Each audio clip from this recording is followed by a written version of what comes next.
Porque assim, a ideia não vale nada. Sim. Pensou numa ideia nova, não vale nada. Ótimo, O que mas vale é botar tiveram, pra rodar. Botar na mão de alguém pra ela usar e tudo mais.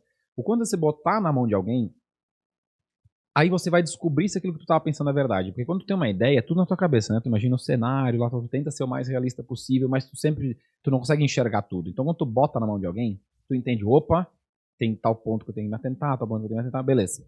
Aí tu chega no negócio ideal. Então, tipo assim, sair na ideia até chegar no produto ideal, cara, é um abismo. Então lança logo esse negócio, faz isso logo pra tu conseguir enxergar que, tipo assim, cara, o que eu tô fazendo aqui tem valor. Agora eu posso me dedicar mais.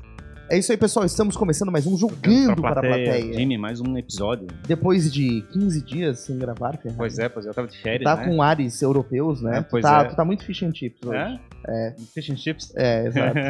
Exato. Aquele prato na minha boca, tá? Não é tão bom assim. Não. Não é tudo Eu gostei de comer carne... Feijão no café da manhã. Eu gostei em parrilha argentina na Europa, cara. Pois é, o cara sair da América do Sul pra comer carne argentina na Europa é dose, né?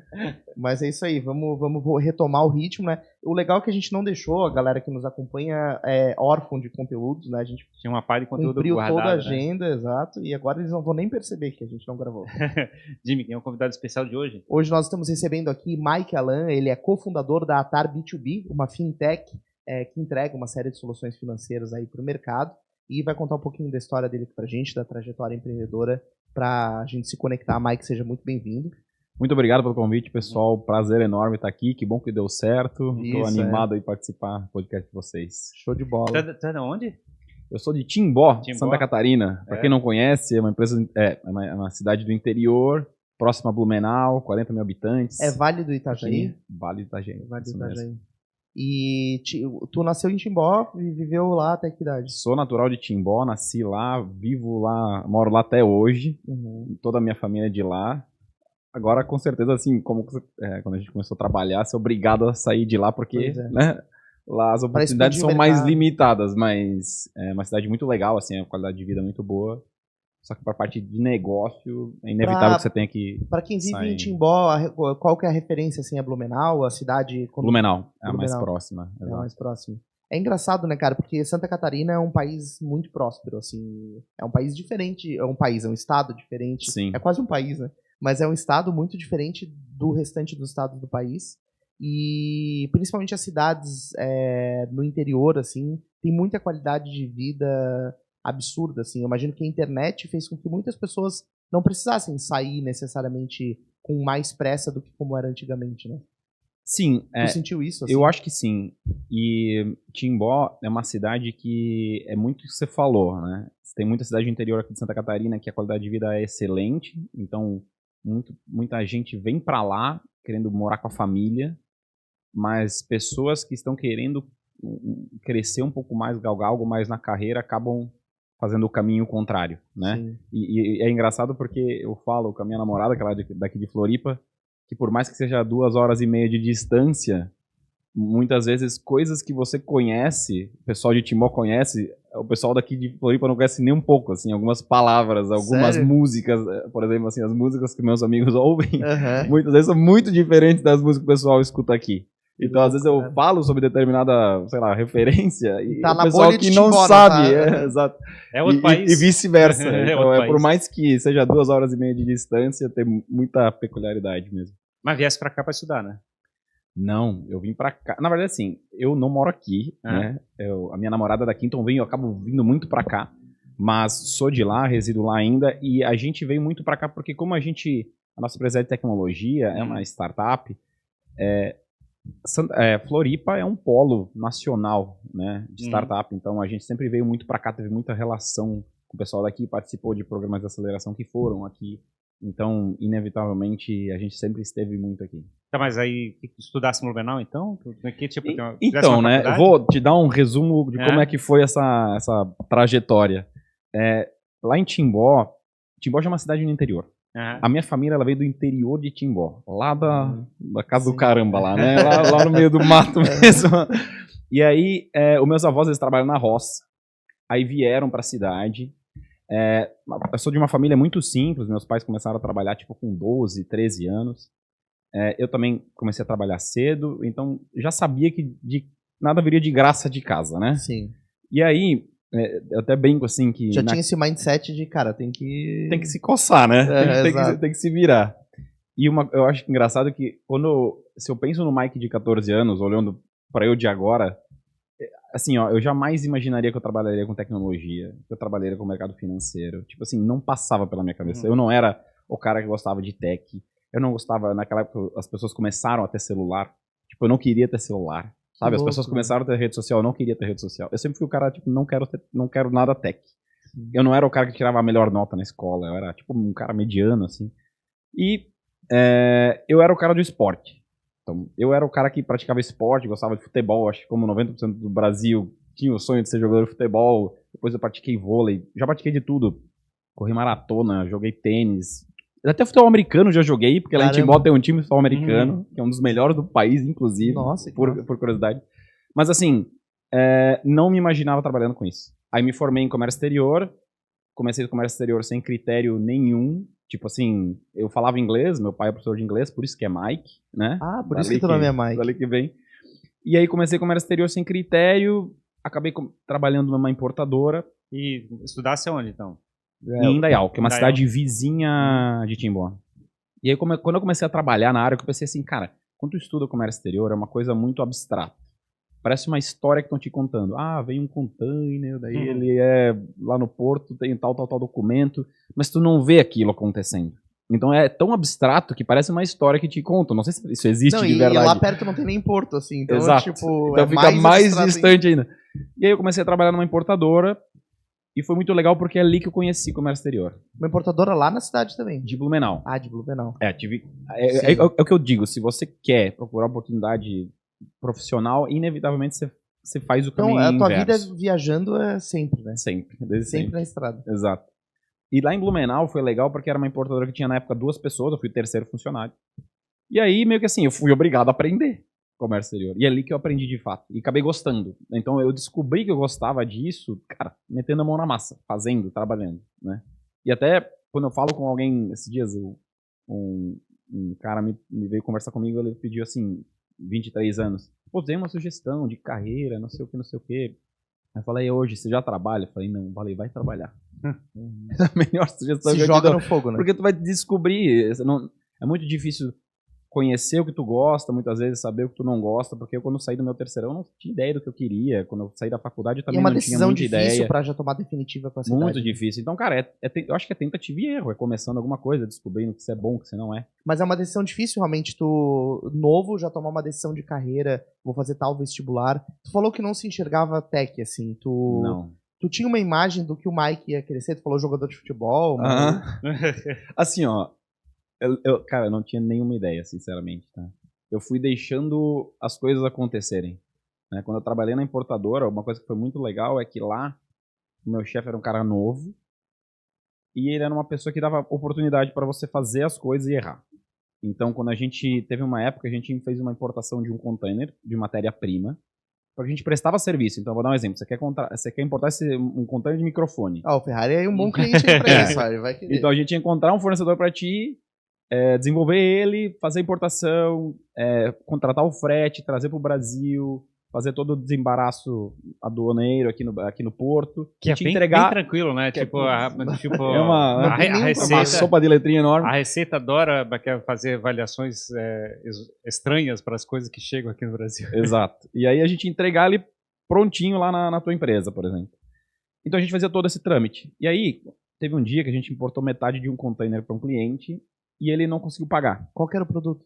Era uma matéria-prima têxtil, né? Bem específica, ela para etiqueta de roupa, assim. Tipo polietileno. Tipo uma coisa assim. E aí, o meu chefe falou assim, ó, o negócio é o seguinte, Mike, eu vou te dar aqui um telefone de um pessoal que eu conheço e você vai tentar vender isso pra gente não ficar isso aqui no escritório. É tipo assim, uma sala desse tamanho aqui, cheio de caixa. A gente nem se enxergava lá dentro porque não tinha onde botar, a gente trouxe aquelas caixas a empresa contratou vocês para importar. Para importar, não tinha grana, a gente acabou ficando com a mercadoria. E daí, como a gente teve que arcar com esse custo, porque a gente botava na frente e o cliente vinha lá e pagava depois, a gente teve que dar um jeito de vender, né? Aí eu fui lá, vendi por uma... Podia ser um container de iPhone, né, pelo menos. Exato. Seria um pouco mais fácil. Mas aí deu certo, a gente vendeu e aí, pensou, aqui tem uma oportunidade. E aí a gente começou uma unidade de negócio que era de importação e revenda dessa matéria-prima têxtil. Essa experiência... Talvez essa seja a tua primeira empresa. Exato. Essa experiência, eu falo assim, ó, essa foi a experiência que me deu condição de ter um negócio depois. Se não tivesse passado por essa experiência, eu acho que ter uma empresa depois seria, tipo, muito mais complicado. E aí, até outra sugestão que eu dou, né? Se você tem alguma intenção de empreender ou pensa em ter um negócio, pensa em ter uma empresa, é muito importante procurar um lugar que te dê essa oportunidade de errar, de testar coisas. Porque, assim, eu não sabia que eu era bom em vendas até então. Acabei descobrindo que eu era. Mas eu não saberia dizer Talvez se eu não tenha tivesse se tornado tido essa melhor oportunidade. ainda em vendas por praticar. Né? Exato. Né? Então, assim, um lugar que te dá essas oportunidades eu acho que é muito legal. Mas que a gente tem uma idealização que tem um processo racional, né, de construir a tua carreira, né? Você vai chegar e fazer, digamos, uma escolha de uma profissão, porque de repente viu alguém da família que de repente é médico, que de repente é contador e não sei o quê, e aí você vai chegar e tentar seguir os passos. Mas a gente, de fato, a gente não percebe a nossa natureza, né, que é sem, de fato, passar pela experiência de fazer o toque lá no mercado, de experimentar como é que o desafio, né, de chegar e brigar. Parece que tem uma sensação de que a gente está tentando adiar o máximo possível essa experiência, enquanto deveria ser o contrário, de chegar e fazer o mais rápido possível. Exatamente. Eu até tinha anotado para comentar um ponto sobre isso, porque como é que a Atar nasceu, né? Quando eu estava morando em Blumenau para trabalhar nessa importadora, eu morava num apartamento com alguns amigos meus de ensino médio, e aí um deles começou um projeto que naquela época parecia meio doido assim demais. E aí, como a gente morava junto, ele me convidou para fazer parte, acabei entrando, e aí começou a ideia da Atar. Era um projeto na área de tecnologia. Ele era desenvolvedor ou alguma coisa assim? Não, administrador, como eu, assim, ninguém tech. Sim. Mas ele era um cara que gosta muito de tecnologia, sempre pesquisava muito, lia muito, então sempre estava acompanhando, por mais que não era desenvolvedor, mas estava sempre entendendo o que estava acontecendo no mercado. E aí a gente começou esse projeto, isso era 2013, então literalmente 10 anos atrás. Lá naquele apartamento, em Blumenau, a gente tem foto até hoje dessa época. E aí abriu o Sinapse de Inovação, que é um programa aqui da FAPESC, de Floripa, junto com o Sebrae, que ele te dá uma verba para você começar o teu projeto. E aí se cadastraram mais de 1.000 ideias na época, nós fomos uma delas, e só 20 iam ganhar verba, acabamos sendo os escolhidos, e naquela época a ideia era bem tech, era bem tipo assim, a ideia era fazer literalmente um wearable, né, um acessório vestível, que fizesse uma série de coisas. A gente ainda estava descobrindo qual seria a principal funcionalidade, mas tipo assim, que abrisse a porta da tua casa, que fizesse pagamento, que você pudesse usar do transporte público do ônibus. A ideia era eliminar tudo que você carregava no bolso através da tecnologia. E naquela época, a tecnologia de vestir, que é tipo o Apple Watch, por exemplo, ou qualquer relógio inteligente que você tem hoje, cara, não era realidade. Então, assim, naquela época era literalmente só uma ideia bem doida e que a gente estava indo atrás, querendo descobrir se aquilo tinha viabilidade. E para ter certeza que aquilo tinha viabilidade, a gente pensou assim, poxa, vamos botar na mão de pessoas o quanto antes, para saber se essas pessoas querem isso, para saber se isso não é legal, para saber quanto que elas pagariam, porque até então era só uma ideia na nossa cabeça. E é o que você falou, até você não botar na mão de alguém, até tu não ir pro mundo real, é só uma ideia que tá na tua cabeça. Claro. Qual era a imagem que tinha na cabeça? Era tipo, o cara usar um wearable, alguma coisa assim, pra fazer o quê? Então, tirar tudo que tu tinha do bolso. Então, tipo assim, tirar o teu cartão de visita, passar o teu contato através de NFC, né? De aproximar, vamos supor, a pulseira lá do teu celular, abrir uma fechadura eletrônica, para aproximar a pulseira da fechadura eletrônica para abrir, fazer pagamentos. Aí, em testes que a gente fez, a gente descobriu que o pessoal mais gostava era de pagamento. A gente pensou, opa, legal, vamos para pagamento. Ah, tu conhece sobre o mercado financeiro? Não. Tu conhece sobre o mercado financeiro? Não. Tá, e agora? Sabia que nessa época eu mandei um e-mail para a empresa do Mike, né? Em 2014. Porque eu fico pensando que, até relacionado ao que tu estás falando ali, é que um dos principais casos iniciais desse tipo de aplicação era eventos, né? Você chegar e precisar, digamos, dentro do evento, ficar sacando a carteira, você fazer pagamentos e coisas. Seria um caso de uso talvez mais simples, de um ambiente fechado, controlado. Isso veio depois dessa época. Mas seria essa questão do evento ali começou a aparecer tecnologias mais voltadas para evento alguns anos depois. Nessa época ali, era tipo assim... Para tudo.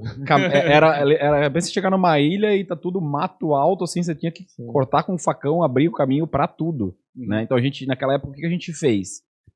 Como não tinha nada, a gente não conhecia muito, a gente acabou entrando num programa de inovação de aceleração do Bradesco. Naquela época era a primeira turma, né? De 500 empresas no processo de seleção, a gente foi umas 20 das 7 escolhidas.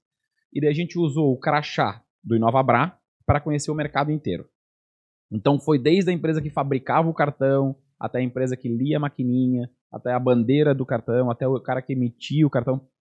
Todo o ciclo a gente conheceu. Então foi um rush assim, de 6 meses, onde a gente deixou de não saber nada sobre o mercado financeiro para conhecer ponta a ponta, a cadeia inteira, quais eram os principais fornecedores. Mas isso com base na tecnologia que já estava em operação, que são os cartões de crédito. Isso. Exatamente. Só que naquela época, de novo, né? Hoje é muito comum pagar por aproximação. Naquela época, só tinha uma determinada maquininha da Cielo que aceitava, né? O parque das maquininhas aqui no Brasil, a maioria delas tinha já o hardware necessário para aceitar pagamento por aproximação.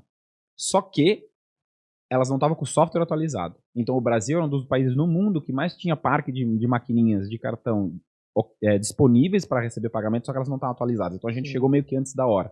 Naquela época não tinha relógio que pagava, não tinha cartão por aproximação, não tinha...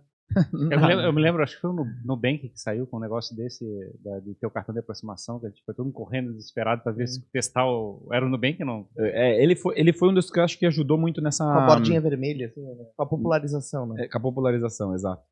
E aí, a gente acabou lançando o produto para o mercado consumidor final. Qual foi o produto? Uma pulseira de pagamento. Ela foi a primeira pulseira que pagava por aproximação da América Latina, o primeiro wearable de pagamento da América Latina. A gente conseguiu alguns parceiros bem legais. Tinha a Edenred, que é um dos principais emissores de cartão do Brasil. Isso com o nome Atar? Atar mesmo. Atar. Exato. O Atar nasceu por qual razão esse nome? A ideia de Atar é de juntar, unir, na época, a tecnologia com o corpo humano. Eu pensei que fosse uma legal. sigla. Essa é a ideia. É uma palavra, não, é um verbo. Muita gente pensa. Eu ato, tu atas. Mas a ideia é essa, era de juntar, unir, né, atar duas coisas.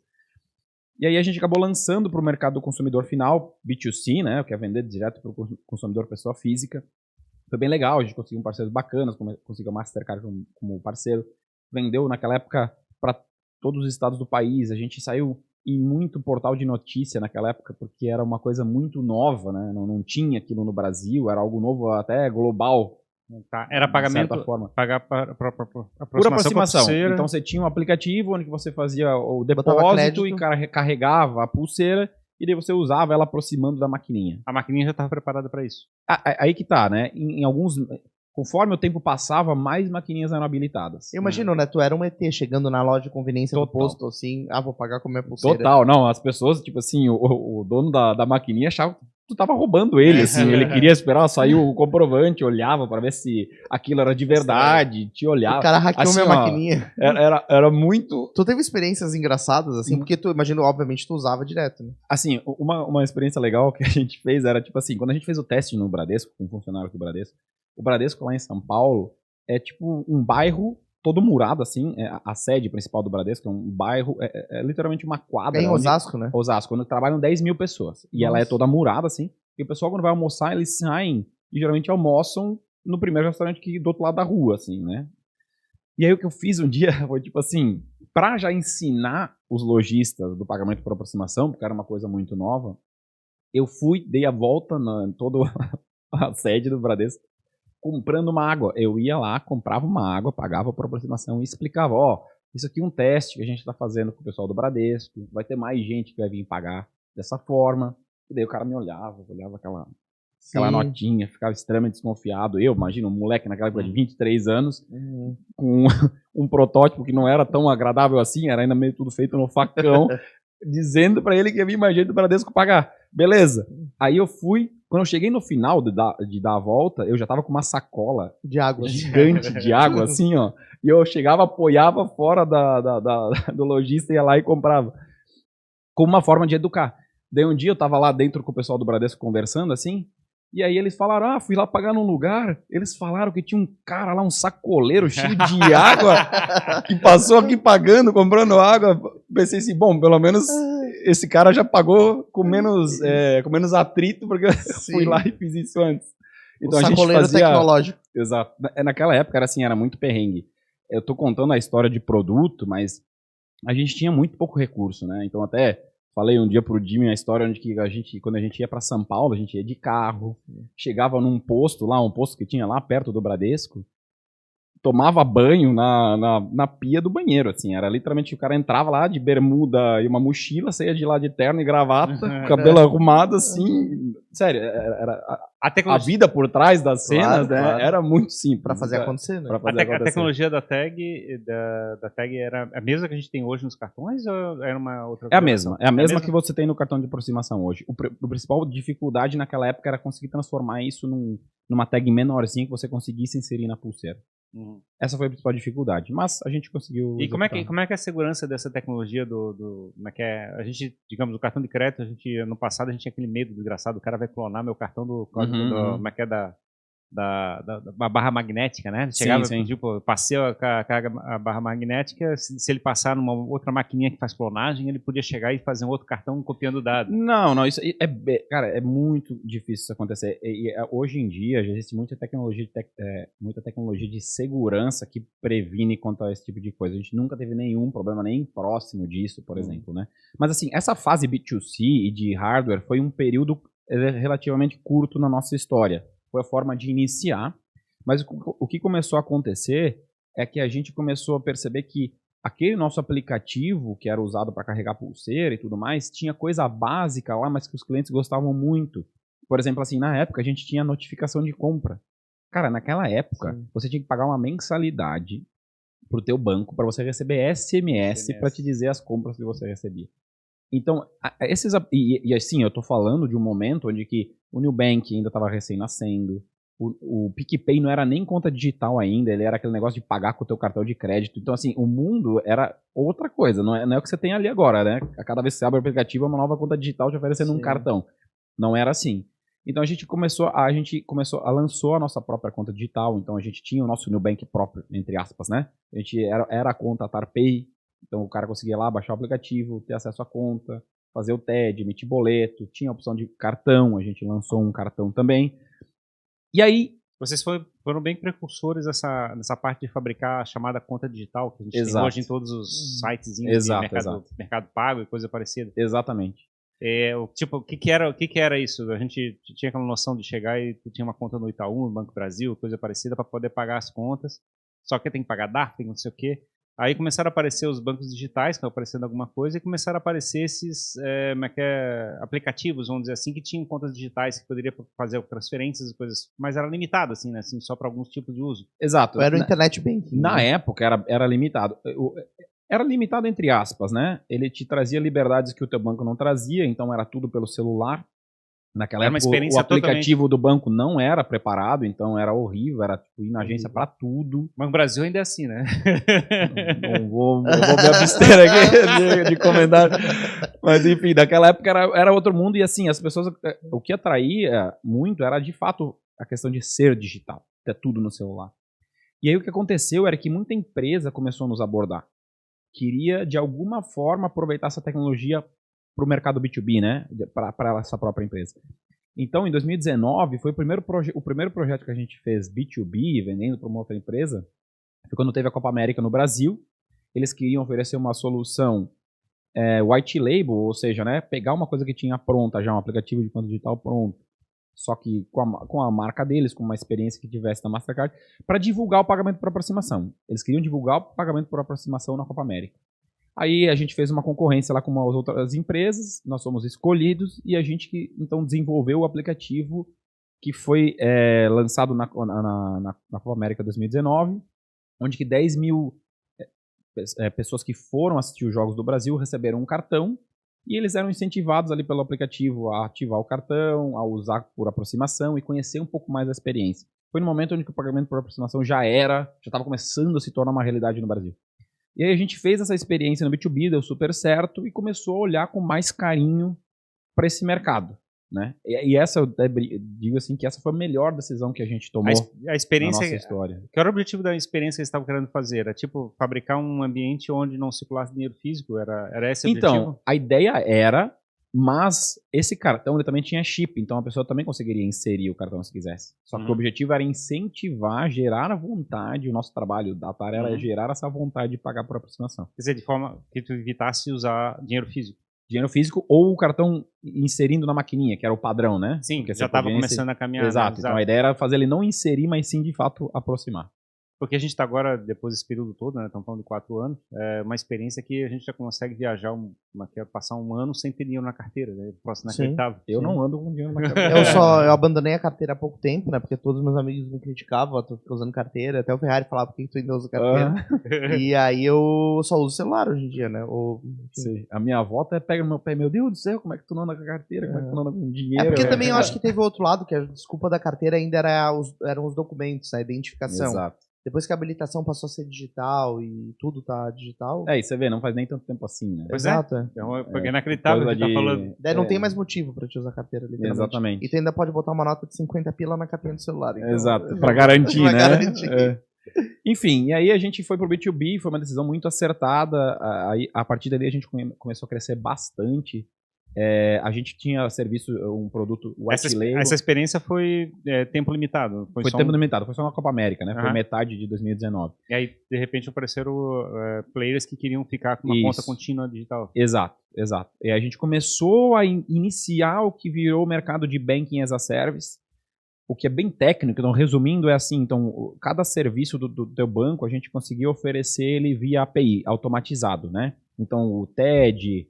em 2020 nasceu o Pix. Nós somos uma das primeiras empresas. A gente, fez uma corrida ferrada lá dentro da TAR para ser uma das primeiras empresas a entrar no Pix, porque você tinha que passar por uma homologação do Banco Central, tinha uma série de critérios, e nós somos um dos primeiros a entrar no Pix. Então a gente conseguiu oferecer esse Pix por API, que é o quê? Nada mais é do que a pessoa conseguir integrar, se conectar automaticamente via sistema no nosso sistema e conseguir disparar Pix, por exemplo. Então, o que começou a surgir ali nesse momento? Eu vou dar um exemplo. Uma plataforma de delivery que era nosso cliente, quando ele ia lá e entregava um hambúrguer para aquele cliente, por sistema, ela me avisava, opa, o delivery foi feito, batia aqui na gente e a gente dava ok e disparava o Pix para ele do pagamento daquela entrega. Então, esse tipo de automatização começou a ser possível. Tá, o cliente que pediu o hambúrguer, ele tem a conta digital da TAR. Aqui eu passei a dar essa, vamos supor assim, eu passei a dar essa condição pro meu cliente. Eu não tinha mais conta. Ah, tá. Entendeu? Esse meu cliente, no caso. Exatamente. A hamburgueria. A hamburgueria, na verdade, não era hamburgueria. Tem essa empresa de delivery, né? Como tem, por exemplo, o Rappi. Tá, o Rappi. O Rappi, né? Ele é um intermediário. Ele busca na hamburgueria, que é de uma outra pessoa, e entrega pra ti, por exemplo. Okay. Ele é um intermediário. Esse cara precisa pagar o motoboy. Tá. Só que ele não tem condição de deixar um financeiro lá digitando Pix por Pix, porque são milhares de pagamentos por dia. Não tem como ele lá botar manualmente cada pagamento. Remunerar essa entrega que o cliente pagou para o Rappi. Exato. E outra, ele só paga mediante entrega. Sim. Então ele só vai poder pagar depois que você garantiu que você recebeu. Entendi. Então o motoboy digita o código, os últimos 4 números do celular do cliente, avisando o Rappi, entreguei. Aí vocês veem, isso entregou, agora... De fato, e aí, eu disparo o pagamento. Efetivo o Pix pro motoboy. Isso. Ele não tem conta comigo. Eu tô disparando lá pra conta dele, do banco dele. Entendi. Eu tô meramente fazendo um Pix para ele. Mas você gerencia esse orçamento do Rappi. Exato. Então, o que acontece? Essa empresa... X milhões para pagar fretes. Exato. O que eu tô dizendo agora é a gente passou a ter a conta dessa empresa. Ela tinha uma conta aqui comigo, B2B, só que era meramente uma conta transacional. Né? Eu só disparava pagamentos para ele. Então a gente começou a se tornar especializado nessa parte de automação de pagamentos, nessa parte de soluções para empresas. No caso, através da APIs, através de uma atividade, um software que consiga fazer alguma coisa de forma automatizada. Isso na época onde o Banking as a Service era algo, para quem é do mercado hoje conhece, algo muito comum, existem vários players, mas naquela época era algo bem inicial. Né? Doido, né? Porque se pensar bem, aquela experiência, você chegar, entra no internet banking, aí faz o login, pede a senha, tem que fazer a validação, coisa parecida, aí abre até o login, vai aparecer o extrato, aí vai ter que chegar e pedir para fazer a parte de transações, vai fazer não sei o quê. Aí tudo bem. Aí você resolve fazer 2, 3 vezes isso no dia, é um saco, né? Não, agora você pensa uma empresa que tem, a gente transaciona milhares de transações por dia, é literalmente muita transação. Então, conforme você vai fazendo mais transação, tem toda uma questão tecnológica por trás que você tem que desenvolver, melhorar, para que nada engargale, né? Porque eu tô falando de dinheiro de alguém. Então, a TAR ela tem que estar conectada na base dessa empresa de entrega para saber qual é o nome daquele entregador, a conta bancária dele, etc. Tudo nesse pré-cadastro. acessar essa grana e gerenciar esses disparos de pagamento. Exato. É uma resposta. Esse é um exemplo, né? Sim, Existem sim, outras, várias outras automatizações. É que o ponto é que a nossa tecnologia permite o cliente customizar essa experiência. Né? Ele customiza do jeito que ele quer, porque eu dou o link, entre aspas, lá, a forma dele se conectar comigo para automatizar o Tem pagamento. todo o desafio de segurança que a gente está falando aqui, né? imagina. Talvez, alguém tem que fazer o registro, ou tem que aprovar, tem que, não sei o quê, tem que ter toda uma lógica para poder fazer isso. Com certeza. Aqui eu estou resumindo bastante de um É. trabalho de segurança e vários outros fatores muito grandes, assim, que envolvem uma transação que nem essa. Até né? porque, por exemplo, vamos dizer que um dígito do CPF do cara foi errado ali para fazer o pagamento. Mas isso a do gente Pix. valida. Por É. exemplo. CPF, o Existem uma CPF série de validações que a gente CPF faz antes Porque o de Pix não fazer. tem volta, né? Como é que tu vai Exato. fazer pro cara devolver o dinheiro? O Pix, o CPF tem 2 dígitos no final para validar o CPF, né? Teoricamente é mais seguro. Por exemplo, assim, o que eu consigo validar vou dar um exemplo. Não tem dígito. Antes de enviar, eu valido. Agora, se o meu cliente me passou a chave Pix errada do lado do motoboy, aí eu não consigo dizer, porque Sim, eu vou considerar Sim, o que como me certo. passarem. Aí, de fato, a gente não consegue. Se ele me passou a chave de outra pessoa, eu também não sei dizer, né? Entendi. Mas, enfim, agora Existem instrumentos. existem instrumentos para reduzir esse risco, né? Que loucura. É bem técnico. Eu brinco que, assim, meus pais não sabem o que eu faço, tá, pessoal? É difícil, na minha vida pessoal, eu explicar para as pessoas o que eu faço. Né? Sempre foi, desde a época da pulseira. Continua agora. sendo difícil. Continua sendo. Mas hoje, tá dando certo. Hoje tem uma série de clientes com contas digitais. Vocês não... Então, continuando a história, né? Quando começou 2021, a gente já estava crescendo de uma forma bem legal nesse mercado. Passamos por... Né? É o que eu falo, assim, ter um negócio... Quem quer ter um negócio, quem quer começar uma empresa, não acha que é um gráfico assim, ó. Não é. É às vezes assim, fica estagnado, aí sobe, às vezes estagna e desce um pouco. Então, às vezes é bem lá embaixo. Às vezes é bem lá embaixo. Então, a gente passou por literalmente de tudo. E foram muito mais momentos difíceis do que momentos legais, onde que tudo deu certo. O pessoal fala que empresário quer ficar rico e tá a vida tranquila, né? Tipo, tá louco. É que não existe montanha-russa, né? Não, montanha-russa o tempo todo e, cara, ganhei labirintite nesse caminho. São, assim, uma série de coisas que você passa, mas, assim, longe de me queixar, né? Na época eram desafios legais, mas é só não ter aquela... Eu tô mais falando para não ter aquela ilusão de que é tudo bonito e que sempre vai ser uma curva de crescimento, porque essa não é a realidade. E aí, em 2021, a gente estava numa crescente, a gente cruzou com o caminho da Porto Seguro. A Porto Seguro é uma das maiores seguradoras do Brasil. E naquela época eles estavam buscando um fornecedor para oferecer uma conta white label. Então, o que é? Aquela conta que eu falei. Vamos supor, a gente tinha um modelo de aplicativo de conta digital pronto, tipo, vamos supor, um Nubank da vida. Eu ia lá, pintava ele da cor do meu cliente, então Porto Seguro, pintava ele de azul, botava o logo da Porto Seguro, tinha todos os serviços de Pix ali e tudo mais, o usuário dele conseguia baixar a conta, o usuário estava achando que era uma conta da Porto Seguro, mas na verdade a tecnologia era toda nossa, ele era meramente a logo ali e quem operava essa conta era a gente. Vocês abandonaram o B2C, então... Nesse momento a gente já tinha abandonado o B2C. Porto Seguro é uma empresa de seguro. Isso. O que faz sentido para ela ter uma conta digital? Então, a Porto Seguro ela tem N serviços. Por mais que o forte deles é o seguro, e principalmente seguro alto, né? De automóvel. 4004 Porto, né? Então, mas ela tem vários produtos. E não só vários produtos, como eles tinham muitos aplicativos. Então, tinha um aplicativo para o seguro PET, um aplicativo para o seguro alto, um aplicativo para o consórcio, um aplicativo para não sei o quê. Era, se eu não me engano, em torno de 17 aplicativos. Uma salada de aplicativos. Exato. Qual que era a estratégia deles? Isso a gente não sabia, né? Até então. Era unificar tudo num super app, onde que a conta digital seria o centro disso. Então você teria benefício para ter essa conta se você descontasse o teu seguro dali, então você ia ter desconto se você descontasse o teu consórcio. E a Porto já tinha uma série de serviços financeiros. Tinha consórcio, tem empréstimo, tem uma série de outras coisas. Cartão de crédito. Então, naquela época, o que eles estavam querendo era buscar um fornecedor que tivesse a infraestrutura necessária para gerar essa unificação aqui do serviço deles. Essa experiência unificada. Era isso que eles estavam buscando. A gente não sabia disso. Na época era meramente um teste com 1.000 funcionários do Bradesco, da Porto, onde eles estavam buscando quem teria melhor essa condição de entregar isso para eles. A gente foi escolhido como sendo a melhor experiência, mas na época a gente nem imaginava que aquilo poderia avançar para um M&A, para uma compra deles. E aí teve um dia que nos chamaram para uma reunião e falaram, então, a gente está a fim de de evoluir para uma compra. E daí, naquela hora tu fica assim, tá bom, vamos ver. Segura né? no semblante, né? Segurando no semblante. Mas foi algo que fez sentido, a gente ficou em 6 meses de negociações com eles. E aí, em outubro de 2021, formalizou a compra da ATAR pela Porto Seguro. E daí foi uma corrida onde em 3 meses, e uma coisa que eu nunca vi ninguém fazendo aqui no Brasil, a gente colocou o banco da Porto Seguro de pé. Então, toda a nossa infraestrutura que a gente tinha criado para oferecer para outros clientes, a gente usou para criar a infraestrutura do Banco Porto Seguro. Eu tenho algumas perguntas dessa passagem, assim. Quando a Porto, por exemplo, uma empresa compra outra, o que ela comprou da ATAR? Entendi. Ela comprou, porque assim, a tecnologia, ok, ela pode ser replicável. A Porto poderia fazer uma equipe lá e desenvolver uma tecnologia parecida. Claro que tem uma curva de aprendizado absurda. Uhum. Mas é a carteira de clientes, é a expertise, o que Entendi. ela compra?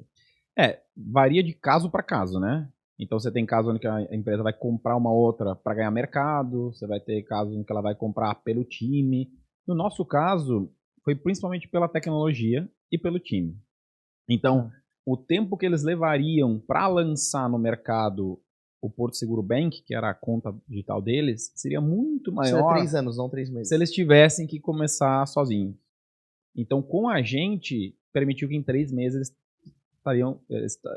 estavam lá lançando a conta, por exemplo. Foi esse o objetivo. Tá. E nessa, assim, bom, vamos ser comprados, só que assim, existe um mundo da ATAR, né? Os clientes que vocês atendiam, toda a galera que estava ali envolvida em volta disso, e vocês tiveram que destinar foco para colocar de pé o Banco da Porto.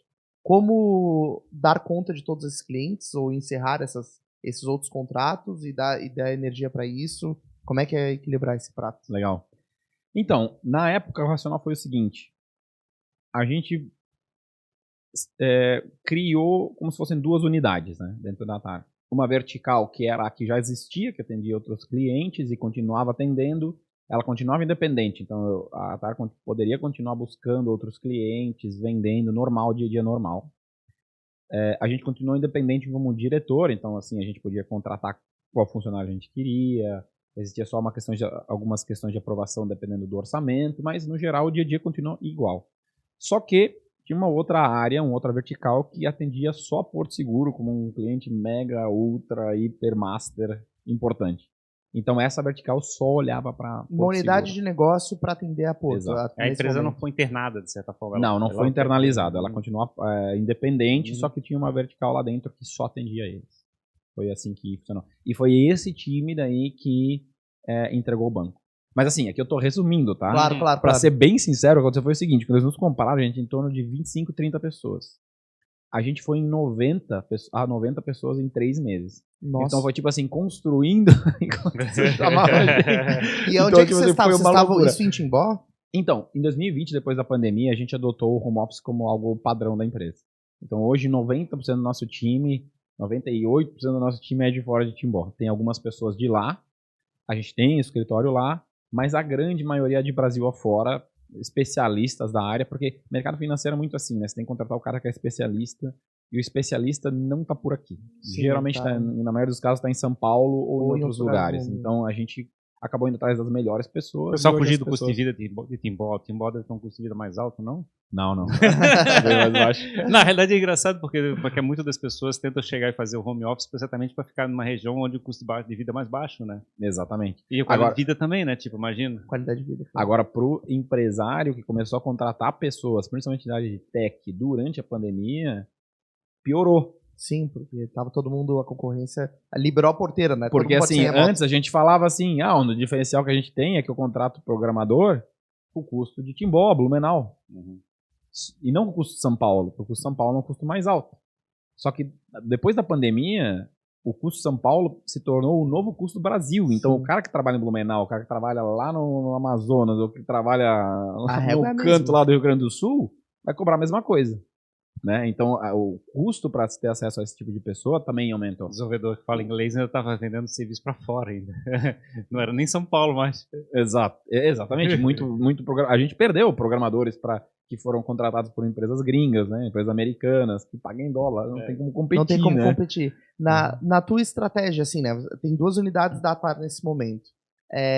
A equipe que ficou atendendo quem já era cliente de vocês era quem já atendia, era a Atar raiz, digamos assim, e vocês criaram uma Atar nova para atender esse caso, e do ponto de vista de gestão, vocês gerenciavam as duas unidades ou vocês racharam a empresa no meio, ó, um sócio vai cuidar disso, o outro daquilo? Não, foi, vamos dizer assim, o mesmo sócio olhava para os dois lados, vamos dizer.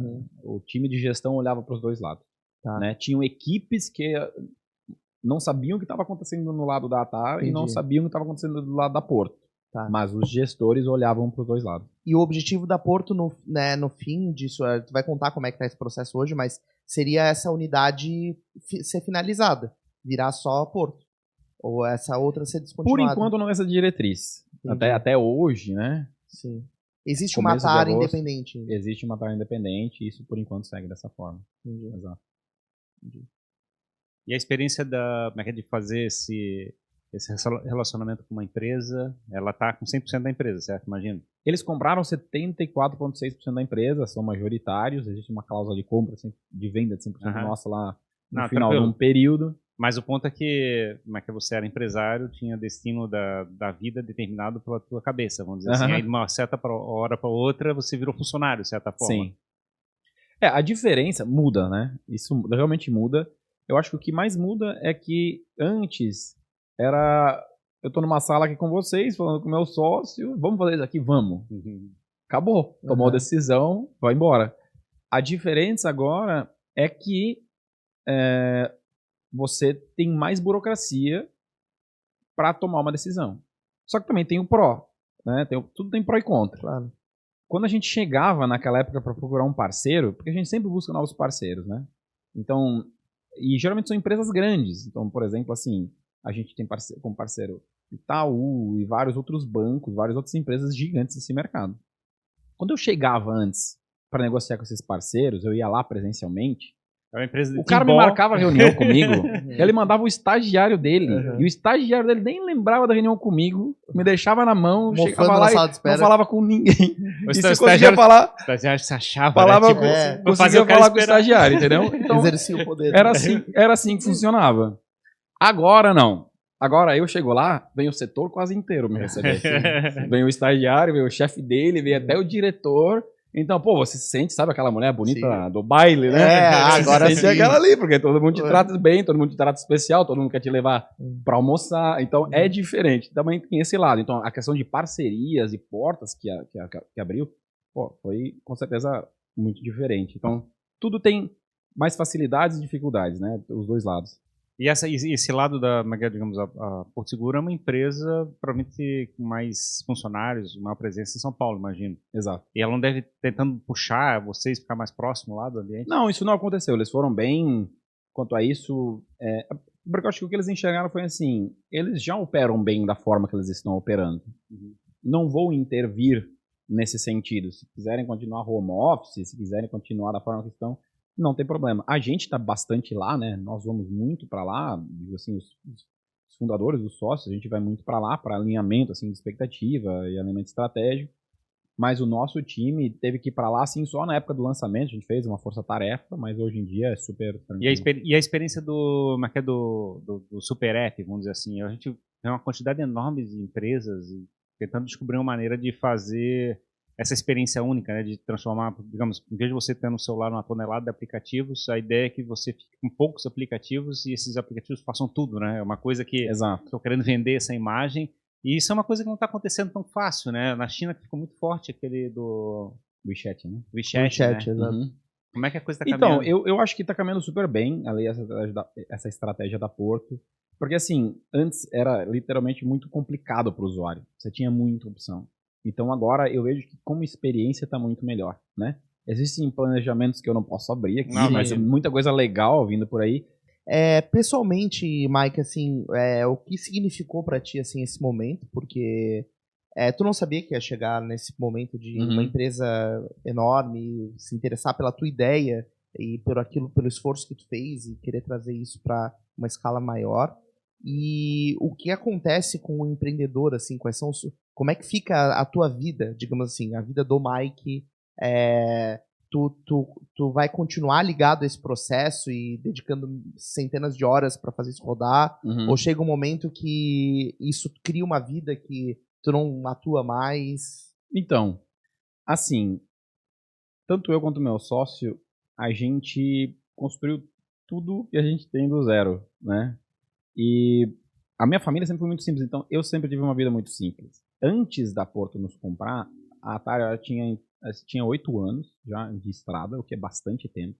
Eu lembro que antes de eu começar a empreender, eu olhava aquelas empresas que tinham 8, 10 anos e eu pensava, meu Deus, cara, como é que esse cara conseguiu ficar tanto tempo ali? E a gente vai fazer 10 anos ano que vem. Então, né, não me imaginava, assim, sinceramente, a gente estando tanto tempo aqui nesse caminho.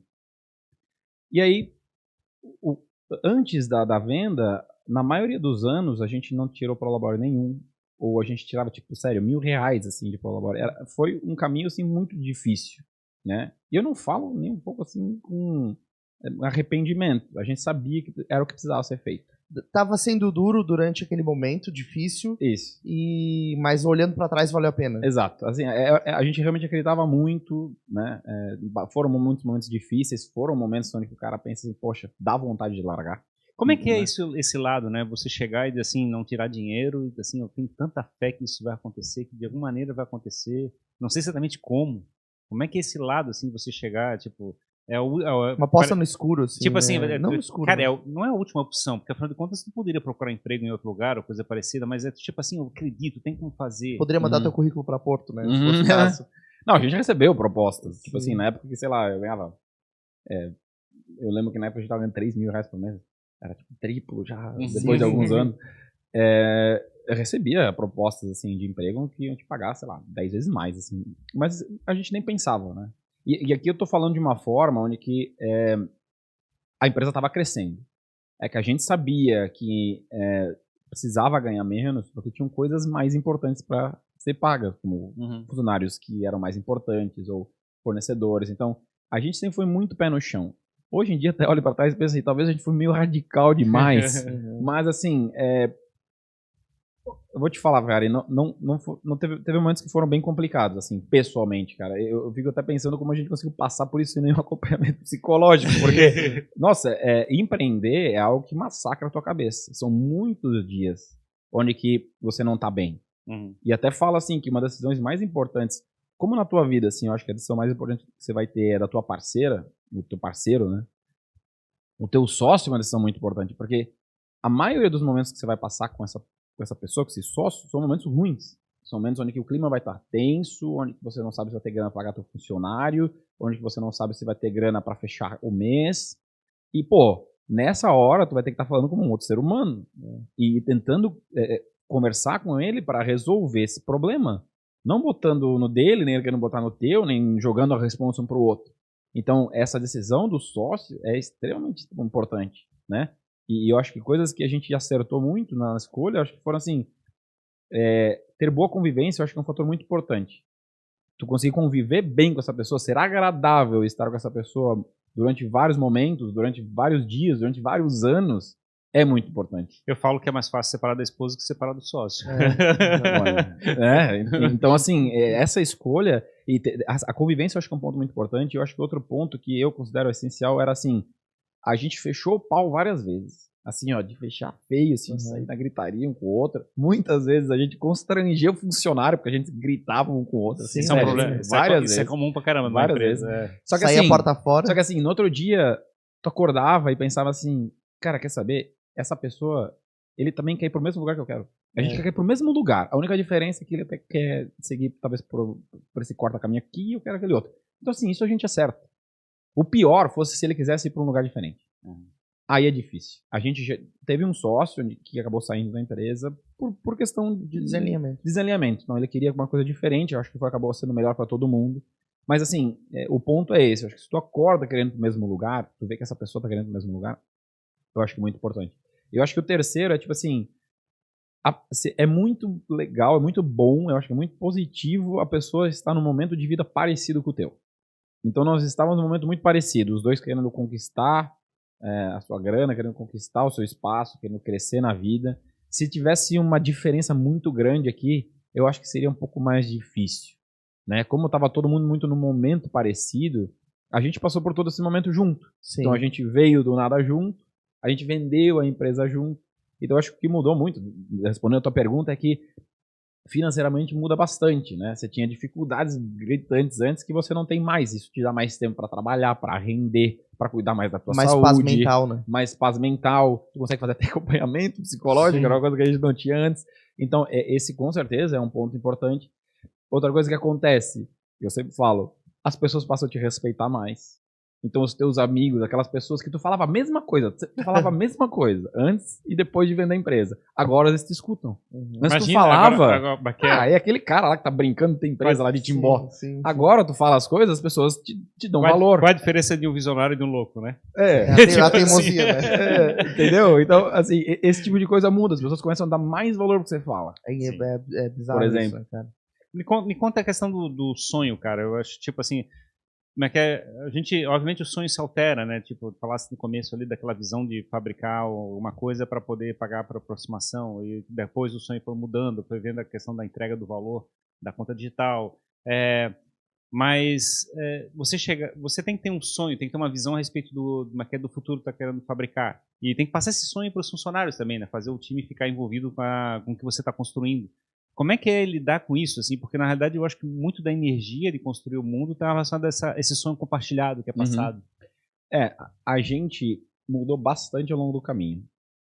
No linguajar de startupeiro, né? É o pivotar que chama, né? Nada mais é do que mudar a tua estratégia. Então, a gente começou fazendo hardware, que é uma coisa extremamente difícil que eu recomendo para ninguém. A gente foi para o mercado B2C, que é vender direto para pessoa física, que é extremamente difícil também. A gente foi depois para o mercado B2B, a gente mudou muitas vezes de produto. Então a gente fez essas mudanças várias vezes. Os funcionários ficavam loucos. Eu acho que assim, pro funcionário não era nem isso, tá? Pro funcionário era como se você estivesse trabalhando numa coisa diferente, o que era bom, né? Como se você estivesse buscando novas oportunidades. Eu acho que o mais difícil era pra gente mesmo. Porque tomar a decisão de mudar depois de 1 ano é uma coisa. Agora, quando você tá 6 anos já, quando você já faliu quase 3 vezes, quando você tá olhando pro lado e você tá vendo assim, os teus amigos fazendo grana, ganhando patrimônio, formando família, e você, tipo... Não saiu do lugar, entre aspas. Não saiu do lugar, entre aspas. Fica difícil. É aquela história, se tu tá cavando um buraco há 6 anos, tu não precisa continuar cavando ele, né? Então, assim, pode sair... isso passa na tua cabeça. É uma mudança. A oportunidade, ela tá ali. A gente viu que ela existe, né? Não era também assim, né? Vamos mudar porque quero mudar. Não, porque você viu uma oportunidade, você entendeu que de fato ela existe, você validou, opa, é verdade isso aqui. Mas, mesmo assim, ainda dá aquela sensação, poxa, mas a gente já fez de novo. Será que vai dar certo, né? Então, assim, fazer essas mudanças ali no meio, cara, não é nada trivial, não é fácil você tomar essa decisão. Mas a gente fez, e nessa época era sempre assim, quando a gente fazia e testava, nós mesmos ganhávamos um ânimo extra. Porque era do tipo assim, você tá crescendo, você virou um pouquinho pra cá e você viu, opa, aqui eu tô crescendo mais. Então, quando responde, às vezes não responde, leva um tempo, né? Porque mudar não é assim. Às vezes respondia 5, 6 meses depois. Às vezes 1 mês depois. Então, variava para o retorno acontecer. E quando isso acontecia, a gente também ganhava uma injeção de ânimo. E assim, eu acho que nisso a gente foi bom. Porque mesmo nos momentos de baixa, a gente sempre foi muito transparente com o time. Então, quando a gente estava mal, eles sabiam que a gente estava mal porque a empresa não estava do jeito que a gente gostava, mas estava indo relativamente bem, e eles às vezes nos ajudavam, sabe? Então, eu acho que como a gente era sempre muito transparente com o time, eles sabiam como as coisas estavam acontecendo, o que estava acontecendo, como estava acontecendo, para onde a gente estava indo, e nos momentos que a gente estava meio tipo down, assim, né? Eles continuavam remando o barco e puxavam a gente pra frente, sabe? Eles eram os terapeutas, né? Mais ou menos, mais ou menos. Então, acho que... E falando disso, assim, o que tu manteve de... Porque tu falou, não tive acompanhamento psicológico, fiz no peito, né? Enfrentei tudo e tal. Tu tinha hábitos, assim, pra tentar segurar a onda, assim, ou coisas que tu acha que te ajudaram, sei lá, acordava e dava 3 pulinhos pra, tipo, sei lá, pra ter um bom dia. Sim. Ou fazer uma prática física. Cara, como eu falei lá no começo, eu sou muito do esporte, né? Gosto muito, faço isso até hoje. Pra mim, se o dia não começa fazendo alguma coisa, ou academia, ou um esporte, o dia não começa bem. Então, isso foi uma coisa que eu sempre mantive. Há muito tempo eu tento comer certo, né? Evitar comer besteira. Assim, eu tenho uma dieta meio regrada, assim.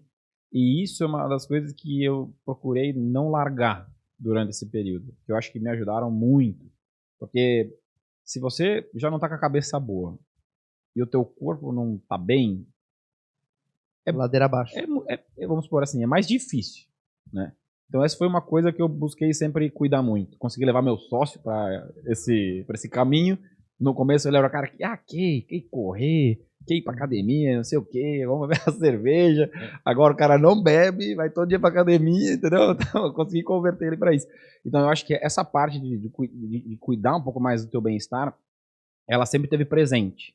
Eu fui incrementando, né? Então agora faço acompanhamento de terapia, eu acho que é uma coisa que todo mundo deveria fazer, mas essa questão de cuidar com a saúde é um hábito que eu tenho e que, nossa, eu acho que me ajudou muito, assim, nesse caminho. Era a forma de, tipo assim, extravasar e tirar um pouco da energia não muito boa. Tem dia, mas que tá falando da alimentação, mas tem dia de jacar, assim? Tem. Dia do lixo. Tem, dia do lixo. Então, ninguém é de ferro, né? Ninguém é de ferro. Tem sim. Porque é engraçado, né? Tipo, a gente fica pensando todo dia comendo lixo, né? É uma coisa que, obviamente, você sabe vai fazer mal e tu vai passar mal e vai te prejudicar a tua vida. E quando assim, tudo bem, aí pode chegar e tentar fazer uma vida, tentar controlar, né? Tipo, o tempo todo, que é um processo de impor no teu corpo, né? Digamos assim, uma rotina. Eu quero desse jeito, fica sendo processo. É que o ponto, acho que, sobre alimentação, por exemplo, é criar hábito, né? Eu não acredito em dieta maluca.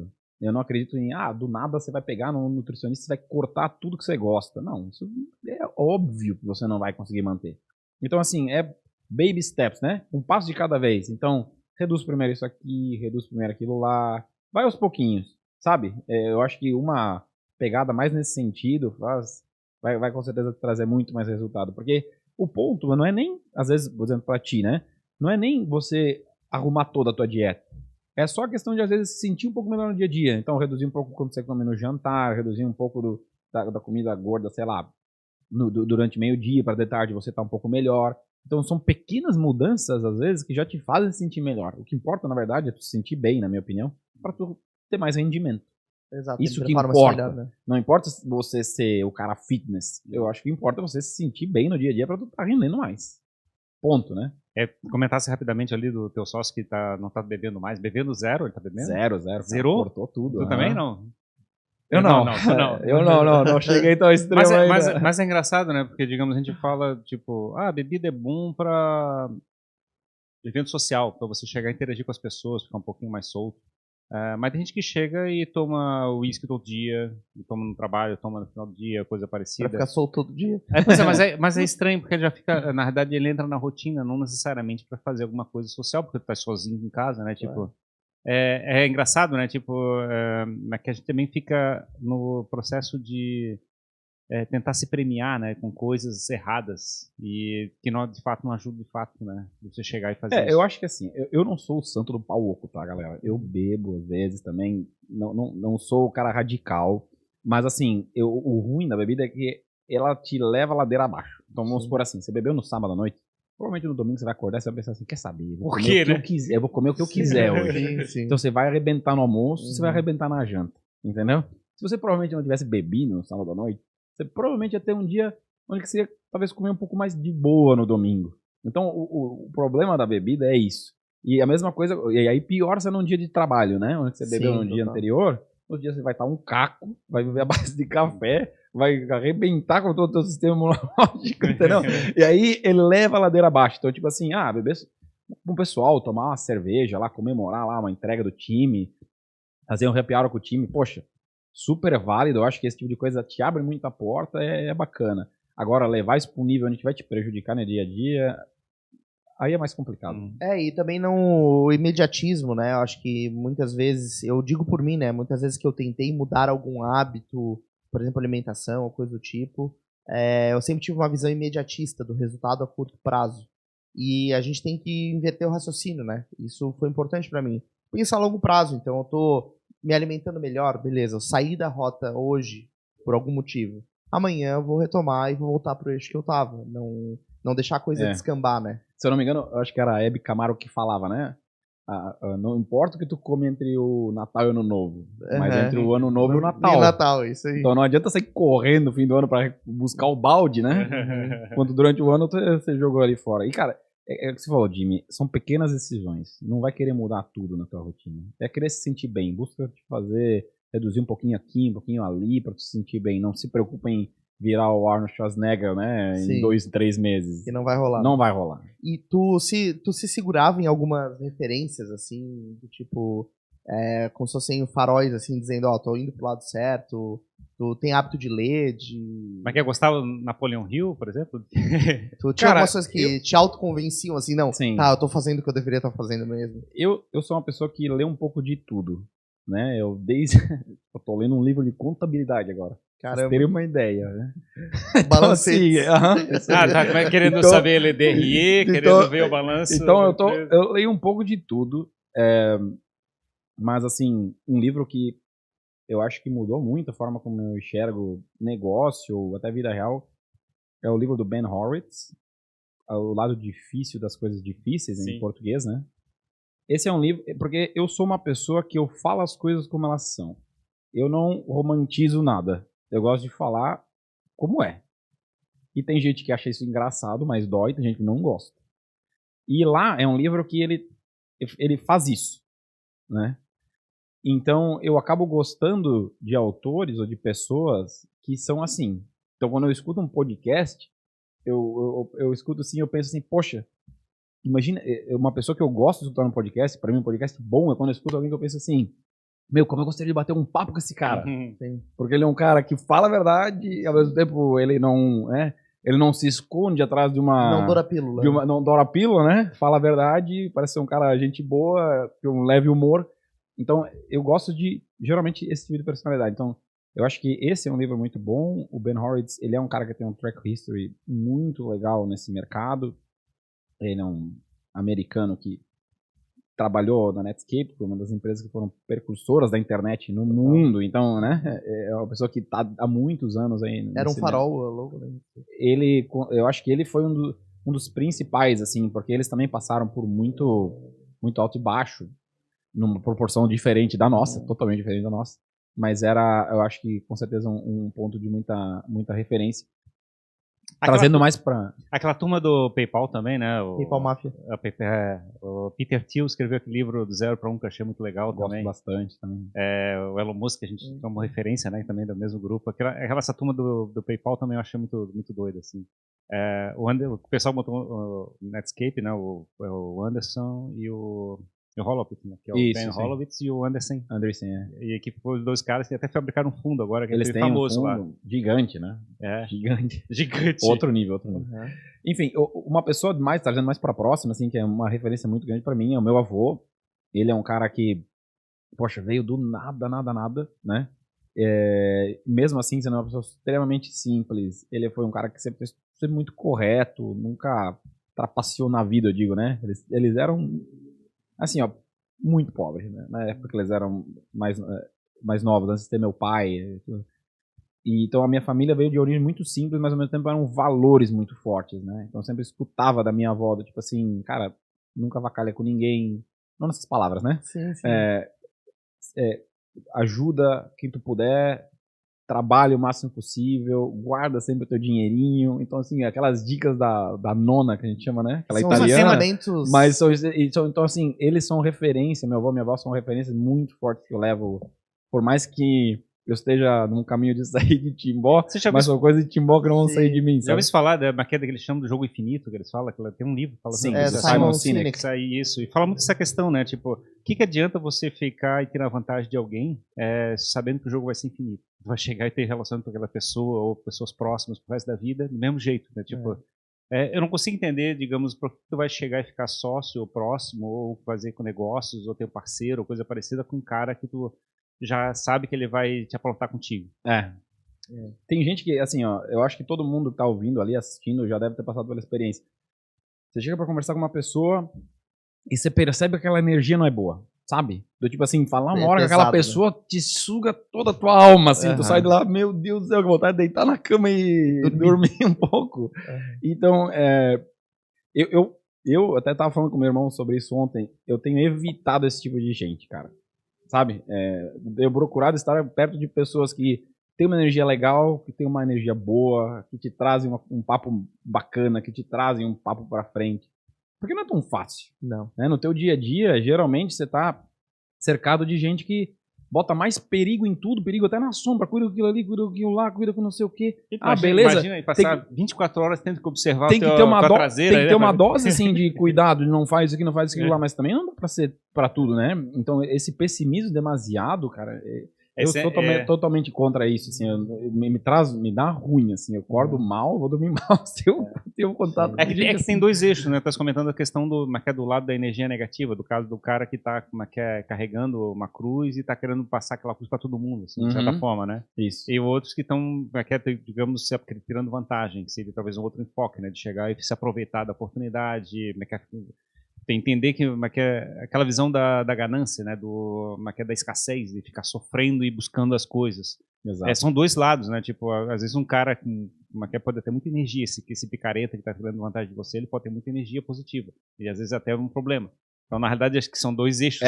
Sim, com certeza, né? De qualquer jeito você vai ter que ter esse cuidado. Mas assim, eu acho esse lado, só digamos, do pessimismo, cara, é uma coisa que tu te enterra, tá? Eu acho assim, a experiência prática minha, que eu já passei por um período assim de antidepressivo e coisa parecida, tu acaba se enterrando, às vezes carregando uma cruz e, obviamente, isso vaza e tu começa a entregar para as pessoas. É difícil esse lado, né, de você chegar e dar a volta por cima e tentar chegar e construir uma coisa positiva em volta de você. E a gente, de certa forma, tem que lidar com essas pessoas e ajudar elas também a passar por essa fase. Eu acho que não é tão fácil. Porque até uma sugestão que eu dou, se alguém da tua família está querendo fazer alguma coisa ou tentando uma coisa nova, lá em casa, por exemplo, assim, quando eu decidi ir para Atar, todo mundo da minha família foi contra. Mas até eu não digo nada, porque eu provavelmente, se fosse meu filho, talvez teria sido contra também, porque naquela época era uma loucura. Largar um emprego que era garantido, numa carreira que estava indo muito bem, para fazer uma coisa que ninguém fazia no Brasil ainda, extremamente diferente. Até ok, entendi. Mas ao longo de todos os anos da empresa, muitas vezes eu escutava, cara, o que você está fazendo aí ainda? Não me perguntavam o que eu estava fazendo. Por que tu ainda estava lá? Né? Ou por quê? Falavam assim, cara, vaza daí, o que tu tá fazendo aí? Né? Vai fazer outra coisa. Achava que era brincadeira. Não queria nem entender. Eu explicava, nem escutavam. Brincadeira. Né? Entendeu? Tipo assim, eu vou explicar, deixa eu explicar. Senta aqui, vou te explicar. Não escutavam, entendeu? Então assim... Uma concepção já formada, né? Exato, então tipo assim, primeiro queira entender, né? O que a pessoa tá fazendo. Porque às vezes tem uma coisa por trás. Então uma coisa é você chegar falando assim, poxa, alguém que eu gosto, é o meu filho, é meu marido, enfim, é meu primo, né? Seja, meu padrinho, meu afilhado, mas você entender o que essa pessoa tá fazendo, querer, entendi, pô, legal, então talvez só cuida com aquilo, cuida com isso, deixa eu te, talvez, dar umas dicas do que eu tenho de experiência de vida. Mas não chega dizendo que tá tudo ruim. Não chega falando que, não, pula fora disso aí. Não, pô, porque esse caminho ali, com certeza vai fazer essa pessoa aprender. Muito, muito, muito, muito.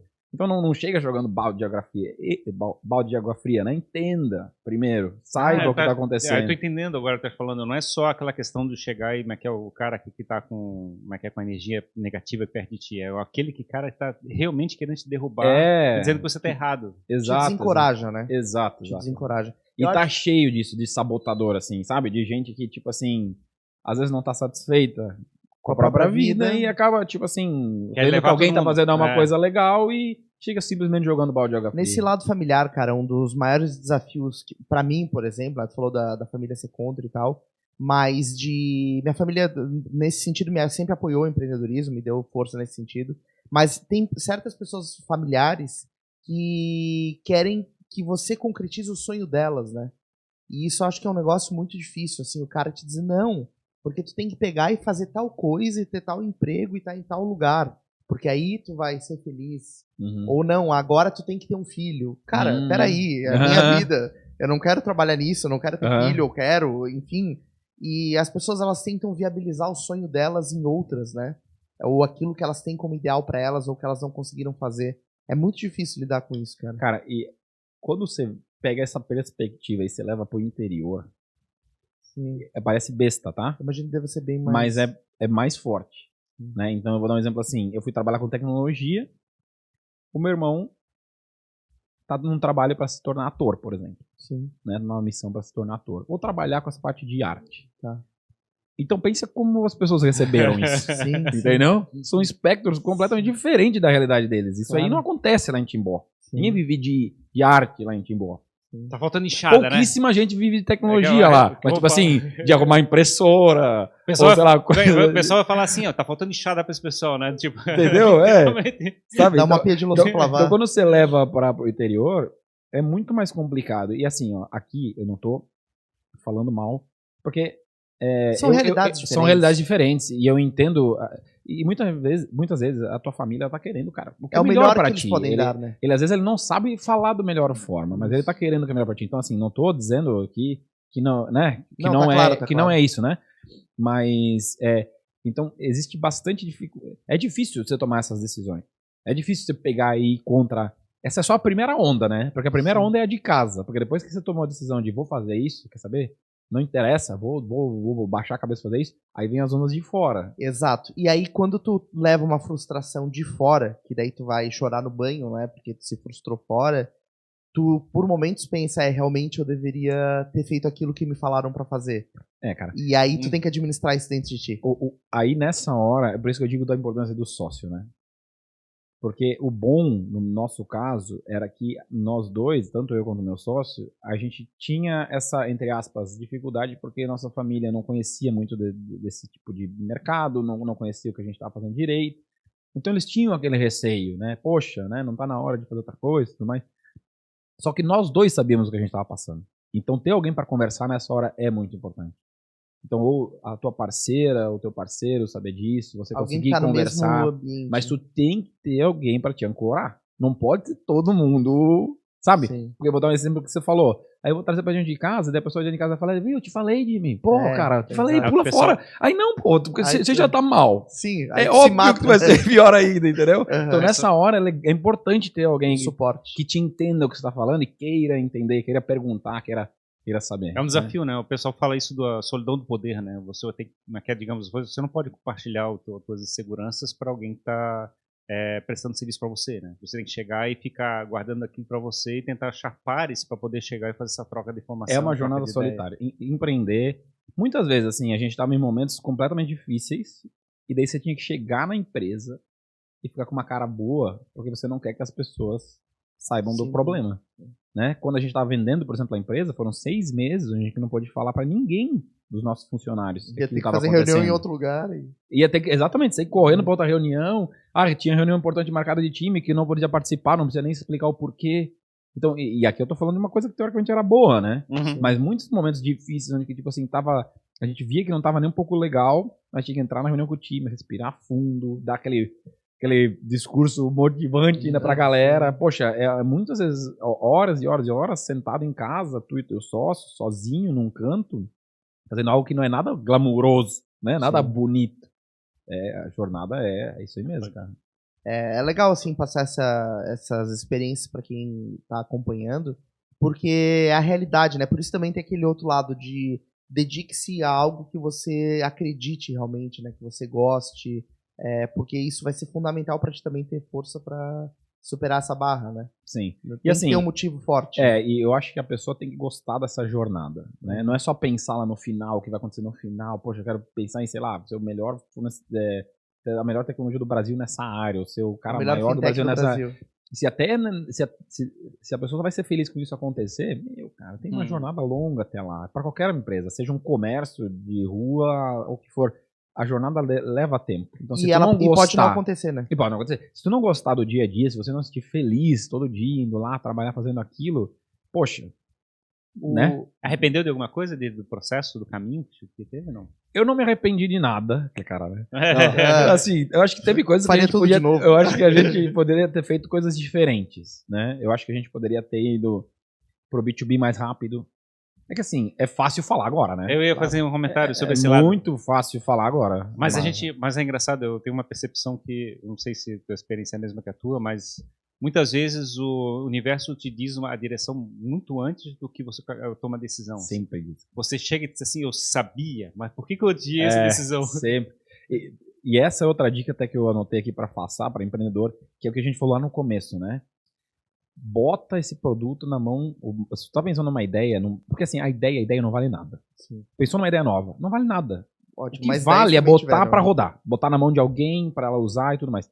Quando você botar na mão de alguém, Aí você vai descobrir se aquilo que tu tava pensando é verdade. Porque quando tu tem uma ideia, é tudo na tua cabeça, né? Tu imagina o cenário, lá tu tenta ser o mais realista possível, mas tu não consegue enxergar tudo. Então quando tu bota na mão de alguém, tu entende, opa, tem tal ponto que eu tenho que me atentar, tal ponto que eu tenho que me atentar, beleza. Aí tu chega no negócio ideal. Então, tipo assim, sair na ideia até chegar no produto ideal, cara, é um abismo. Então lança logo esse negócio, faz isso logo pra tu conseguir enxergar que, tipo assim, cara, o que eu tô fazendo aqui tem valor. Agora eu posso me dedicar mais. Né? Às vezes tu pode até fazer isso já trabalhando em uma outra... enquanto você tá no teu emprego, não precisa às vezes largar tudo. Né? Você pode já fazer esse teste, às vezes antes de você. Sim, antes de fazer a transição. Antes de fazer a transição. E inclusive, por quê? Porque é melhor eu falhar agora, melhor descobrir agora, enquanto eu não botei toda a minha grana, não larguei um emprego, não fiz uma mudança gigante, do que, poxa, eu vou pedir a conta, eu vou vender meu carro, vou botar 50 pau aqui, fazer esse negócio, e daí depois descobrir que não vale nada. O pessoal fala, acho que foi do Eric Rice, do Startup Enxuta, eu acho. Não sei se é ele, mas ele falava sobre que se você chegou e não botou o produto no mercado, você não teve com vergonha de ter mostrado no negócio, você fez muito tarde, né? Tipo, você tem feito na hora que você estava envergonhado de ter apresentado. Exato. Descobre o quanto antes, gastando o mínimo possível. Ponto. Aí vai me falar, mas não é o produto ideal. Eu vou dar um exemplo aqui bem simples, tá? Vamos pensar num Uber que seria feito como um protótipo, né? Por quê? Porque tu quer descobrir se uma pessoa realmente pediria um táxi por um celular, porque é isso que tu quer descobrir naquela época, porque ninguém imaginava. Pô, como assim? Vou pedir um táxi aqui pelo celular? Meu Deus. Beleza. E outra, não gosto de táxi. Aí eles começaram a evoluir para resolver outros problemas. Mas o primeiro ponto é esse, descobrir se a pessoa vai pedir o táxi pelo celular. Mas eu não sei programar. Mas tu vai lá, tem esses Wix da vida ali, né? Que qualquer um, literalmente qualquer um, consegue construir qualquer coisinha, mesmo que seja feia ali. Aí você vai lá, desenha um sitezinho mesmo, clica no botão pedir táxi. Aí você bota na versão do celular para uma pessoa usar, dá na mão dela. Quando ela botar lá para pedir táxi, vai cair uma mensagem para ti. Não lá pro taxista, para ti. Aí tu vai pegar o celular, vai ligar manualmente pro taxista e vai falar, tem um cara querendo um táxi lá no shopping Beira-Mar, vai lá buscar ele para levar ele para não sei onde. Eu acho que foi a história do 99, não foi 99? Foi mais ou menos assim, eu acho que da Easy Taxi, se não me engano. Da Easy Taxi. Então assim, é uma forma fácil que custa pouco para tu descobrir isso, sabe? Então não precisa querer fazer, não, mas eu tenho que contratar um programador, mas eu tenho que fazer o aplicativo bem bonitinho, com o botão bonito, não sei o quê. Até isso acontecer, deu 6 meses, você gastou uma puta grana e você não descobriu às vezes o que importava, sabe? E vamos supor que tivesse dado errado, né? Então, assim, descobrir o mais rápido possível é essencial. Tu gastou menos grana, tem que errar rápido. Despender menos tempo, botar na mão das pessoas e errar rápido. Show de bola, cara. Muito bom compartilhar isso. Tu perguntou se tu se arrepende, né, de alguma coisa, mas o que tu tava sofrendo lá no início da Ataro, no meio do caminho e tal, tu diria alguma coisa, assim, pra esse Mike, assim, ou pra alguém que tá passando por isso? Uhum. Cara, a história da Ataro, ela foi uma história, eu acho que de resiliência acima de tudo, assim, né? E persistência. Então, o que eu acredito hoje é, tipo assim, você tem que ficar vivo pra quando a oportunidade acontecer. Né? Você tem que estar acreditando ali todo dia, fazendo acontecer. Isso o Jack Ma, do Alibaba, fala muito, né? Ele é uma pessoa que eu também admiro bastante. Então, tem casos e casos de empresas. Tem as empresas que você vai lançar que vão crescer rápido. Tem as empresas que você vai ter que vão caminhar de lado e vão crescer. A gente teve muito pico e estabilizou. Mas é engraçado esse insight ali, que a gente às vezes tem uma ilusão que o empresário é visionário e vai chegar e fabricar e transformar o mundo na visão dele, tipo assim, né? Tipo o Steve Jobs que a gente tem na cabeça. E assim, o que você falou antes é muito verdade, Ferrari. Geralmente ninguém sabe o que fazer. Geralmente você sabe o que fazer. É só questão de tipo assim, poxa, por que eu não botei isso em prática antes? De ouvir, né? Por que eu não fiz depois, né? Mas geralmente você sabe, cara. E assim, não é nem por só de decisões de negócio, de empresa, profissionais. Decisões pessoais. Geralmente você sabe o que você quer. É do tipo assim, poxa, será que eu aceito esse emprego ou não aceito? Vou jogar uma moeda pra cima, se cair cara eu vou, se cair coroa eu não vou. Tu já sabe qual tu quer que caia. Exato. Já tá sabendo, tomara que caia aquela ali, entendeu? Tu já sabe o que tu quer. Não sabe nem jogar moeda. E pras decisões é assim. Talvez não seja melhor, cara, mas bota pra, né, faz e depois descobre. Mas assim, no fundo, geralmente tu sabe. E eu acho que as decisões que vão perpetuar o teu negócio são as mais importantes. Então, é uma balança, né? É uma balança entre quero crescer minha empresa, quero faturar mais, quero ganhar mais dinheiro, e ao mesmo tempo, quais decisões que eu tomo para tornar isso algo mais longínquo, né? Dependendo do objetivo da tua empresa, se é ficar anos no mercado, então são essas duas decisões. Então, eu acho que o essencial é sobreviver, cara. O mais básico, né? É sobreviver para chegar a oportunidade, né? E não, quando eu digo sobreviver, não é meramente estagnado, né? Claro. Sobreviver é tipo assim, se tem um cara que tá ganhando mercado e ele vai ganhar o teu mercado, tem que dar um jeito de fazer algo melhor que ele. E quando a oportunidade chegar, eu não sei aquele tipo assim, será que eu vou, será que eu não vou, né? Está pronto. Né? É você chegar assim, não, eu vou, cara. Tô esperando por isso há muito tempo. Tô esperando isso há muito tempo. Exato. Muitas vezes a gente já chega e fica assim, mas será que a oportunidade é pra mim, né? Exato. O próprio PicPay, por exemplo, assim, eles eram uma empresa que eu não sei exatamente a história como um todo, mas eles eram uma empresa que na época quando começou, eles eram uma plataforma de pagamento por cartão de crédito. Então você pagava uma conta com o teu cartão de crédito. Naquela época, meu Deus, era uma coisa extremamente doida. Eu podia te pagar uma grana que eu tô te devendo com o meu cartão de crédito. Caramba. Eles começaram a crescer dessa forma. E teve uma época que eles estavam, se não me engano, para fechar, que foi aí que houve um investimento grande, depois eles foram adquiridos lá pelo grupo JBS, e hoje estão do jeito que tá. Então, assim, eu não sei a história por trás. Sim, claro. Mas boto fé que, né, teve alguém ali insistindo. E aqui é só um pequeno exemplo, né? Com certeza muita empresa por aí. Como é que fica a tua vida, assim, tua visão dos próximos passos? Tu vai seguir com a Atar por bastante tempo ainda nesse processo ou não? Ou em algum momento tu quer fazer outras coisas? Então, a gente hoje tem um período de contrato com a Porto Seguro, que iremos cumprir. E esse contrato, ele prevê, a princípio, mais 4 anos. A gente vê a gente imagina que existem algumas oportunidades para reduzir esse tempo, mas por enquanto é isso. E, assim, hoje eu imagino novas oportunidades, né? A gente começou agora, eu e meu sócio, a gente começou a fazer investimento anjo em algumas oportunidades, começou a experimentar esse outro lado da mesa, né? Buscando novas oportunidades. Começamos a participar do grupo do Lead Futuro, comecei a participar, então buscar mais conexão, buscar pessoas. Eu gosto muito de me rodear de gente melhor que eu, né? Então, se eu vou falar com publicidade com o Dima, ele vai me dar um banho de loja, né? Então, é legal estar próximo de pessoas que a gente consiga aprender. Então, a gente está fazendo isso, mas assim, sem ter a pressa de tomar a decisão do próximo passo, sabe?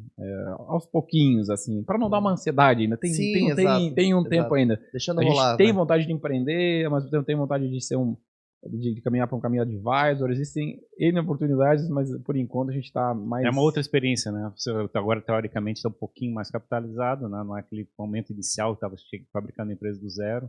Então, é uma nova experiência que vai ter que ser construída agora. Isso, e assim, nesse meio de caminho, eu entrei numa banda, fui vocalista de rock de uma banda por um tempo, foi uma experiência super bacana, acabei saindo de lá agora em maio, então assim, experimentando algumas coisas, outras sabe? Coisas que tu não conseguia fazer. Alguma coisa que não era pra fazer, testando, assim, porque eu acho que conforme o tempo vai passando, tem coisas que você sempre quis fazer, né? Claro. E agora eu tô testando elas, né? Então, tipo, tá num momento assim, vamos riscar isso da lista e ao mesmo tempo vamos ver se tem alguma coisa aí. Pegou aquela lista empoeirada, assim, pra começar a riscar. Vocalista de banda. Vocalista de banda, Onde é que a gente o acha no YouTube? Cara, tem que chegar aqui mais. Claro, Né? O nome da banda é Ponto 30, por extenso mesmo, né? Escreve ponto 30 por extenso, né? 30. Você escreve o número 30. Então vai ter muito vídeo lá. O Dudu vai tirar um corte disso, vai fazer um corte lá. Pode pegar. Show de bola, Mike. Obrigado, cara, pela tua vinda aqui, né? Por compartilhar tanto com a gente. Tenho certeza que a galera que assistir esse papo vai se inspirar, tirar insights, né? Entender a realidade de um caminho, de uma jornada, né? Que tu trilhou e trazer para sua própria vida. Tu tá compartilhando conteúdo em algum lugar? Tu gosta de se conectar com outros empreendedores por alguma rede social? Claro, tanto pelo LinkedIn quanto pelo Instagram. Mike, acho que ele vai botar aí, né? Vai Mike estar na descrição. Alan PE. E eu sou o tipo de pessoa que gosta de compartilhar conteúdo bom que eu vejo por aí, então de negócio principalmente. E É isso, pessoal. Eu agradeço de coração aí, Jimmy, pelo convite. Ferrari, prazerzão conversar aqui com vocês. Acho muito legal o trabalho que vocês fazem aqui, trazendo um pouco de tudo, trazendo gente falando de negócio, gente falando de esporte. Um outro cara que é meu ídolo, que vocês deviam trazer, é o Bernardinho. Eu gosto muito desse cara. Vamos trazer, vamos correr atrás, né? Seria muito legal. E, poxa, obrigado pelo convite. Estamos à disposição. Prazer estar aqui. Valeu, obrigado mais uma vez. Obrigado a você que acompanhou mais este episódio aqui do Jogando Pra Plateia. Continue, né, nos seguindo, os melhores trechos das nossas conversas, inclusive o corte do Mike cantando, vai estar lá no nosso Instagram, no @Jogando Pra Plateia, nos shorts do YouTube, no TikTok também. E se você prefere consumir em áudio, faça isso através das principais plataformas. É isso aí, gente. Obrigado. Agradecer aos nossos apoiadores, verdade. Santa Catarina. Quase esquecemos dos nossos patrocinadores. Isso, o Danco, né, que nos apoia aqui também, a doutora Rebeca Heinzen e ao nosso assessor aí oficial, Davi Paes Lima. E em breve a gente tem mais papo ficando por aqui no canal. Certo? Isso aí. É isso aí, muito obrigado e até o próximo episódio do Jogando Pra Plateia. Falou, gente. Obrigado. Tchau. Até mais. Tchau, tchau.